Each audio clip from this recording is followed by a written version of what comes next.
And welcome back, Firewood addicts, to another episode of Travis Does Firewood. Today we're talking splitters. Do it.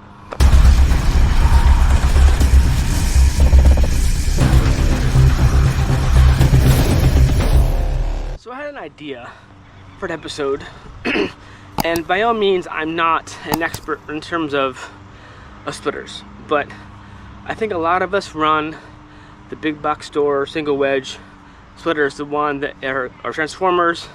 They go horizontal, they go vertical. Very common splitters. I know that the County Line has a 4-way wedge that you can buy. Other ones, they're pretty much the single wedge, and that's all you get.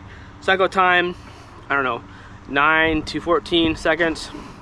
Not horrible, not great in terms of efficiency, but that's all you have, that's all you can afford.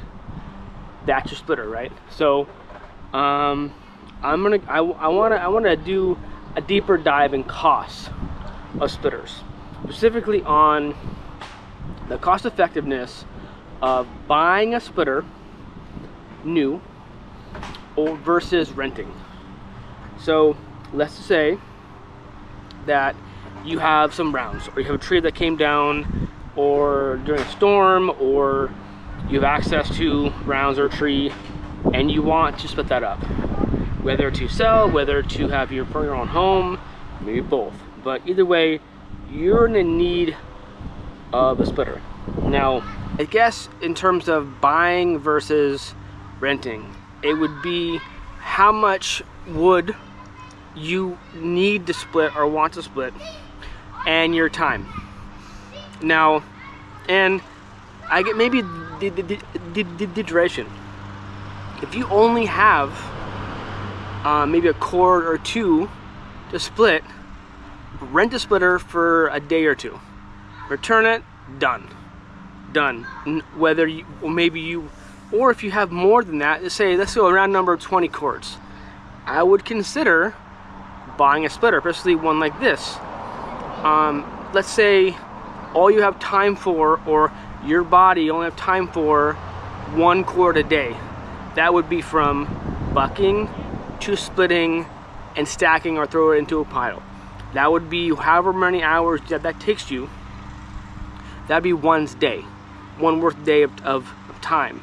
Now, if you so you want to process 20 cords, give or take, that would take 20 days. Well, you could rent a splitter for 20 days, or I guess you could rent a splitter for per week too. Or some places will let you rent a splitter for up to 4 weeks. So that's an option. All depends on the rental place, right? So I guess it factors in on how much wood you have and your time. Now, if you just have a little, sorry, the neighbor kids are having fun, right? That behind you.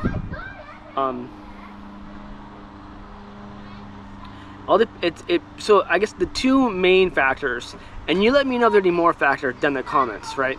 The two factors would be your time available and how much wood. Now, if you have 20 cords that you want to split, but you're in no rush, I don't think buying may not be an option, or option there.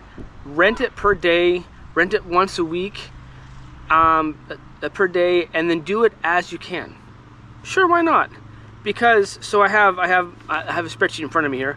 I went to 1, 2, 3, 4, 5 rental places, including Home Depot, that rent splitters in my area. Now, cost of splitters, renting them, even cost brand new or used, may differ throughout the US or to Canada, etc. I'm saying what I could find in my local area, and this is a few months old, this research, but I'm sure it wouldn't go up or down too much, right? So of those 5 places, let's say that you want to rent a splitter for 4 hours. 4 hours. That's possible at what I was just researching. So for 4 hours, the average from the 5 places was $78 for 4 hours. So in that scenario, like, you want to get as much time on the splitter as possible, right? So if that's the case, that I would spend what the first, if you had a full day to do wood, half the morning time would be bucking, buck all the wood you can, buck all of it, and then to schedule this to schedule the pickup at noon or whatever in the afternoon, and then split until you can split no more for 4 hours straight, so you can get all the runtime you can from that splitter. So that's possible, right? That's possible. But if you need a full day, it's not that much more money. Per day, the average for the 5 places was $104 per day. I'm not sure how that time frame, like 9 to 5 or open to close, each place would have their specific, what they would call per day, right? But if you want to get a full day's worth, or you only had a full day's worth of wood to split, I mean, $100, that's not a lot of money, for sure. So to compare, I'm comparing these rates for renting for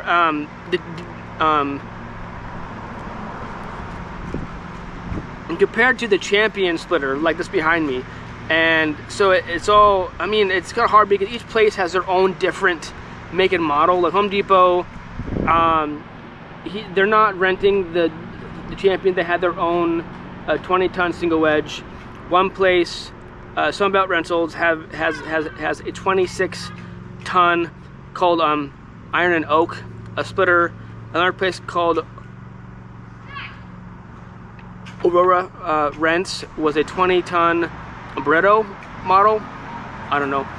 Another place called Total Rental had a 22-ton no-name splitter. And the last one was called Miller Rent All, and they had a 37-ton Dosco. So all the other ones I've never heard about, but I mean, they're all pretty much the same, more or less, right? So compare that to the Champion that you can buy at Home Depot. For example, right now, or more or less, right now the 27-ton Champion is at a little over, or just under $1,300 for the 27-ton. For a 34-ton, it's just over $1,500, and then for the 37-ton, it's the same price for some reason. I thought that was odd. Whether the tonnage is a factor, that's a different story, different topic for an episode. So that's what we are comparing to. Buying brand new, you're spending at least $1,300 on a splitter. But if you only need it for a day, paying just over $100, that's not too bad. That's not too bad if that's all you need it for. There's no point in buying one that's all you think you're gonna need it for. Well, if you need it longer, or if you don't want to be rushed, say you want it for a month, 4 weeks, you want it for a month, but you want to use it twice in a week. So 2 times 4, 8 times. So that would be what, 8 times $100. I mean, so that could pan out. But I mean, per week, I have, the average was $393 average to rent a splitter if you're gonna rent it per week. And I believe that's 7 days. I don't think it was 5. I think it's 7 days.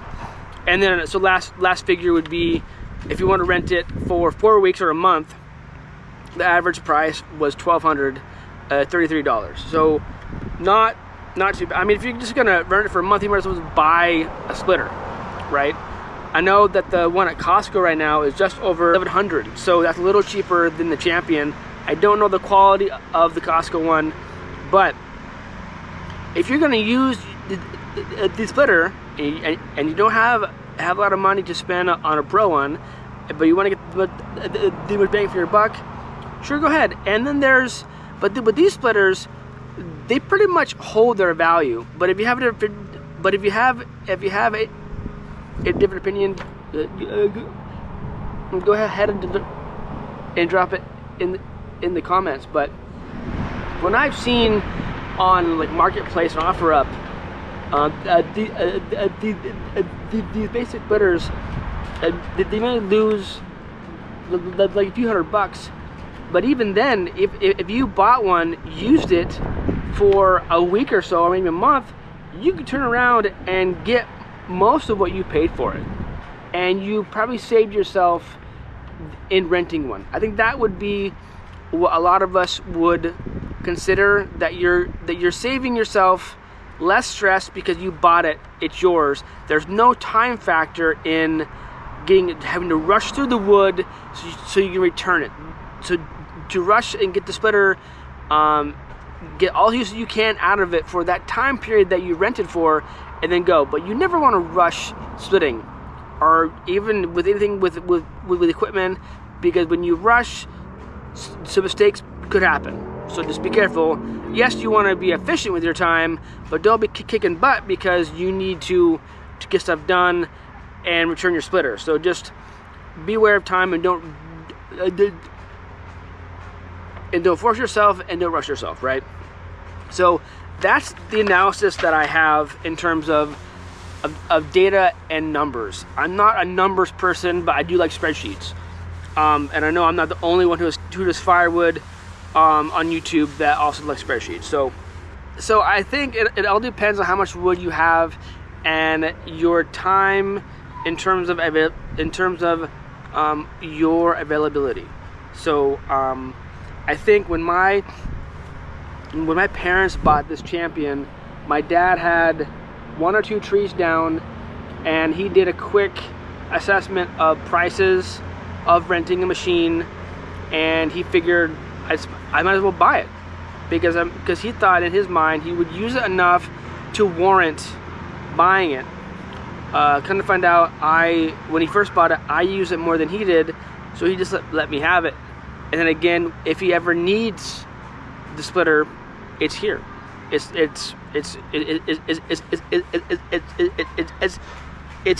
here for him to use.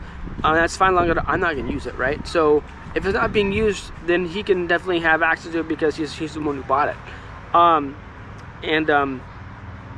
So I guess, I don't know, there's no hard fast like buy one versus rent one. It all depends on your circumstances, and I guess your pocketbook, like what you have available. Maybe you don't have $1,300 to buy a new one, or you don't have $900 to buy a used one. Now, used, you don't know the condition always, right? And you could be having to fix things, and maybe you're not inclined mechanically, etc., or don't want to take to the shop. I get all that. And the ones that are rented, I mean, people who rent tools like that, they're gonna hammer the crap out of them. So they're not gonna be in great condition. They're gonna run because people at the rent shop will have to fix them to rent them out to make money, right? I mean, they're not gonna rent things out that are broken, in theory. So yeah, so you could buy a new one, buy a used one, or if you don't have the money, just rent it for a day and call it good. Or kind of like buying a new car, but you know, if you're on it, rent a car for a day and see, or go to the showroom and borrow it for a day and try it out, right? It's kind of similar to a splitter. If you can find the same, and maybe to find the same make and model splitter to rent for a day, try it out, see how you like it. Or more or less, if you're new to splitters and you know you can only afford a single wedge like this as a big box splitter, rent one, because they're all pretty much the same in terms of what they do and how they're set up, more or less. So rent one for a day, say you like it, and then spend the money on buying one, new or used. But no, you can pretty much sell it too. So if you're into that type thing. So I hope that made sense, and was helpful for a lot of you. Maybe some of you were on the fence about buying a splitter, or you thought about renting, but I mean, this is not that great of a cost effectiveness analysis, or however you would call it. But I guess it gives you some figures or something to think about. So if you have any comments or questions, or have a different way of thinking about it, leave your comment down below so we can all kind of share the knowledge here. But anyway, thank you for tuning in. I appreciate it. Until next time, life's too short to be a prick, so stay kind to each other. Rock and roll. Stay safe and keep cutting. Cheers.